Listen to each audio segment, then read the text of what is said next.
Hey there, it's Brysen from Bold. In this video, I'm going to show you how to update a customer shipping method in Bold subscriptions. To change a shipping method for an existing subscriber, navigate to the Bold Subscriptions admin. From the Bold Subscriptions admin, navigate to Customers. On this page, locate a customer you wish to change the shipping method for, click the ellipsis button next to the customer, then click Login to Customer Portal.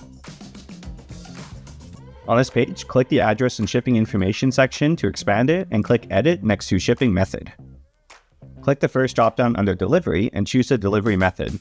This dropdown only appears if you offer both pickup and shipping on your store. If you only offer shipping, you will only see that option and vice versa. If Ship is selected, expand the next dropdown under Shipping Method and choose a delivery method for your customer's subscription. If Pickup is selected, expand the next dropdown under Pickup Locations and choose a pickup location for your customer's subscription. Click Save at the bottom of the section to save your changes. And that's all there is to it.